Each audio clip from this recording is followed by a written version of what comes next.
What is going on YouTube? My name is JJ Rossi and welcome back to episode, I believe, 4 of the Leicester City career mode. I want to say it's episode 4, might be 5, can't remember. Anyway, welcome back guys. As you see, the first game where you kicked right off against Bournemouth. Not gonna lie, very tough team to play. I had a lot of trouble playing them. Held the ball very well. I was surprised, a lot of skill as well. But yeah, we did our thing. Quick note, want to say I'm sorry for not doing live comms and not adding face cam. I don't have the proper editing software to be able to do that right now. I don't have the money to drop on it. Like I said, I'm new to YouTube, and all the money I dropped already on a computer, a recording device. I mean, I have the camera, the mic, but all in due time, it will come. As you can see, pretty back and forth game. There's a lot of highlights in this game. Like I said, it was a tough game for me to play. Could barely hold possession. Towards the end of the game, I barely touched the ball.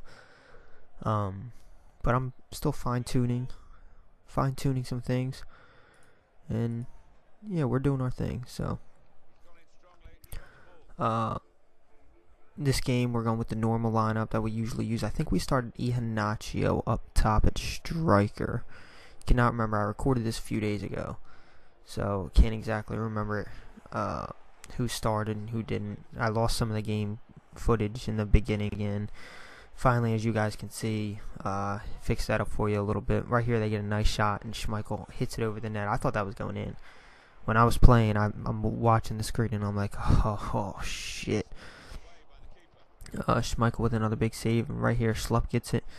And, yep, we're on the counter-attack. Vardy, I'm having a real hard time using Vardy. He's not strong enough to push players off, and I can never get him in enough space where he's on a straight break. He's always getting tug or caught. He's never really on a break, which is unfortunate because the pace he has in this game is ridiculous. Like, he has something like 92 pace right there. That's a ridiculous pass. Don't even know who did it, but that was disgusting. And then the shot as well, Schmeichel with the save, and it goes off the post. Oh my god, when I tell you I was panicking, that was nerve-wracking right there. And here's Vardy again in the corner. It's hard to do anything with him. It's almost like the game knows that he's got the pace, so they lock down on him. I don't exactly know. But hopefully I'll be able to break him in. Iheanacho has been doing really good for me up top. And actually, I didn't start Iheanacho in this game, but I have been playing him a lot, and he's just been scoring for me. Right here, Inler gets perfect ball from Morez. Takes a heavy touch, yes, but that's the 4th time in this series that I've done that with Inler. Every time I get in the box, get him wide open, he can't do anything. Right there, Vardy wins the header, which is a shocker because 1, I don't win headers, and 2, Vardy winning a header. He's like 5'10". Do you ever recognize something I recognize in this game? The small guys win headers. Iheanacho's on to Daylat, and look at Kanté just creep in. That was nice, right? Nice little header to the near post. Beautiful finish. Let's see if I have the replay on here. That was... I love the way Kanté just... I had to watch this 3 or 4 times myself because I was like, where the hell did he come from wide open like that? But that's something you would see in a real life game, you know what I mean? Players sneaking in, defenders not following. I'm really digging how this game's pretty realistic. At least to me it's realistic, you know what I'm saying? Just little things like that just make the game a lot better. And then we go 1-0, and that's kind of where the game stays. I mean, like I said before, I didn't really have a lot of chances, and they would march down on me, but they wouldn't get a lot of chances either. I mean, towards the end of the game, they had a decent amount, but they never really got any clean shots off. Right there, Inler takes a rip. And Dyer's another one who I can't seem to get going up top. have no use for him in the midfield with our formation. Thinking about changing the formation, actually. Not exactly sure what, but playing 3 in the back. Schlupp can play left mid, then have the 3 midfielders as normal in some type of form, and then have a right mid as well. Maybe going 1 up top, maybe 2. I'm not sure what I'm gonna do yet. 3-5-2 maybe. Not exactly sure, but right here, I swear that foul is in the box. Very, very upsetting. Vardy's coming off, Okazaki's coming on, because I needed someone who could win headers better. They bring on Fred for Callum Wilson. That's one of the players they just signed. Let Inler take this free kick, and not a good idea. Second free kick I've let him take, and I can't find it with him. Morris, for me, is a better free kick taker. But 76 minute now, and they completely annihilate us. Good thing the ball was horrible, falls back out, and they couldn't do anything with it, which we got kind of lucky in that case, because they were countering. And right here, as you can see, that's how it was the whole game. They'd come in, we'd clear it out for the most part, but yeah, a couple times they snuck in there, and right there Atsu hits it wide, thank God. Again, they're on the attack, because I don't play this game as much as I want to, can't record as much as I want to. Right there, thank God Zuma was there to get that out, but I can't play as much as I want to, because I have a baby on the way. Well, you guys don't know that, but now you do. I have a baby coming in December, so it's, getting ready for that, and I work full time, so it's tough to find time to do this stuff, but it's something I want to do. It's something I enjoy doing. Right there, Inler plays a beautiful ball to Ali, and just a hard touch.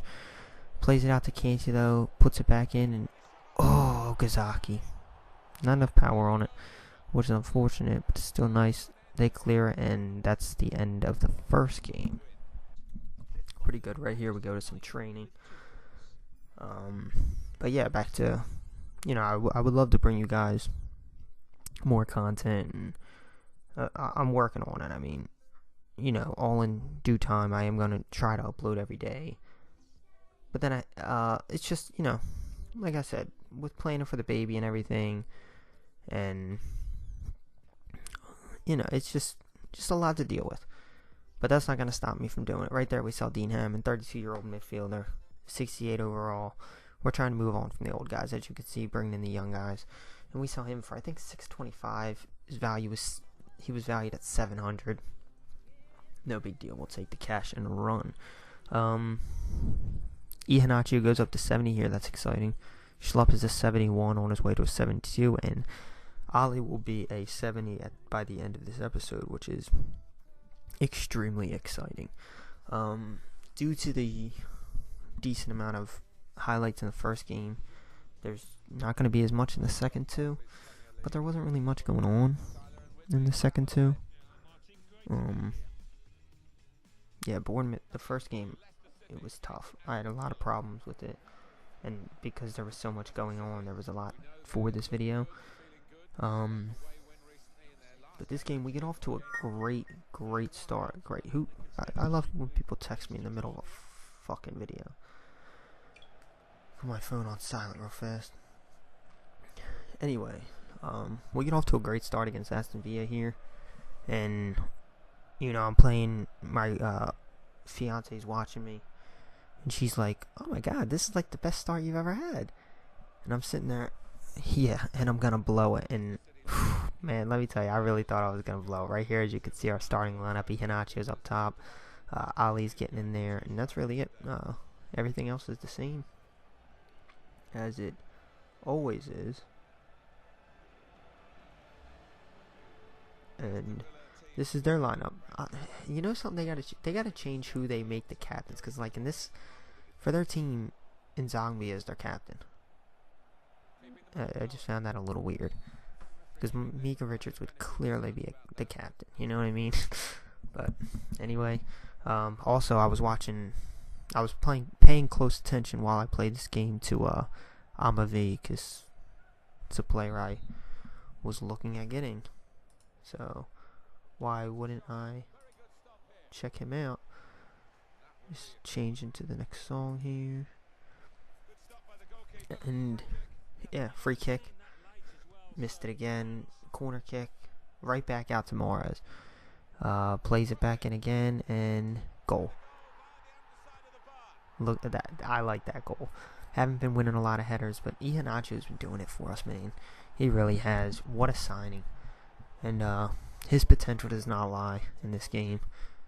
His stats as a 68 or 69 overall player. I'm not sure what he came in as. I think he was 68. It's just disgusting, the stats he has for the speed and everything else he has on him. It's crazy to me. So anyway, back in the box, and Okazaki now. About 3 minutes game time later, which is exciting stuff. Hops right in there. Beautiful ball by Delat to him. Well, not really. He takes a shot, bangs off the defender, who I think is yours Okor. And yeah, we finished. So that's very lucky that we got that fall. And then they turn around, and Nzongbia with a banger, upper 90. The shots I'm trying to score, which I can't, are getting scored on me like crazy. Later in the second half now, not many second half highlights at all. Jordan Ayew there. Jordan Ayew, I'm surprised, didn't have 3 goals on us. He had a great game against me. I had a lot of trouble defending him. And Zambia, not too much, just that 1 goal he had. And right here, what is Schmeichel doing? Thank God he cleared it out. Sanchez almost took him out. Like I said, I got off to an early jump. And then after that, it was, we still had a lot of possession. But we just could not find the net like we did in the beginning. I thought we were going to blow them out. Right there, that was their last chance, really. Grealish gets on the end of it. The young Grealish, high potential in this game. He's another good player who'd be good to get. But, it's the end of that game. Right into some training here. But anyway, yeah, Grealish is a guy I might look at getting eventually. But hopping into the last game of the episode, going to the Britannia Stadium, Stoke City. This team, they were another team, kind of like Bournemouth a little bit, where I had a little bit of trouble. But right away, I'm looking. Shaqiri and Bojan are on the bench. Why are they not starting Shaqiri, who's clear? I think Shaqiri is an overall of 84 in this game or something like that. 82, 83, 84. And you're Stoke City. Like, is Shea Ireland really better than Shaqiri? If I was Stoke, I would never be able to sit Shaqiri. But the CPU does some weird shit. So, barely any highlights in this game. I'm almost embarrassed to put this game on video because it seems like there was no highlights. 15 minutes in, it's really all. But this was kind of a back and forth game, but I just had trouble keeping the ball through the midfield again. Right there, Dyer with a shot. I started Dyer up top in this game.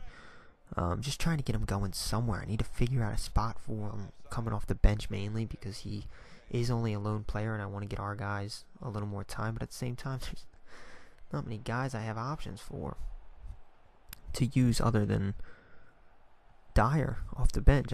No speed coming off the bench. And, I mean, the overall and it just all around plays of the other team.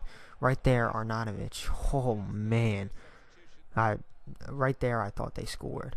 Right here, it makes me sick. Zuma just gets overpowered by Juve, which happens. And I'm a Liverpool fan, for some information. And watch who scores. Just look at him. Makes me sick. If you don't know who that is, that's Glenn Johnson. Former right back of Liverpool, and I am disgusted that is how we lose because that is the end of the game. Schmeichel picks up the ball, and that is the end. And that will also bring us to the close of this episode. If you liked the video, please hit the like button and subscribe to keep up with the content. Again, thank you all for watching, and I will see you next time.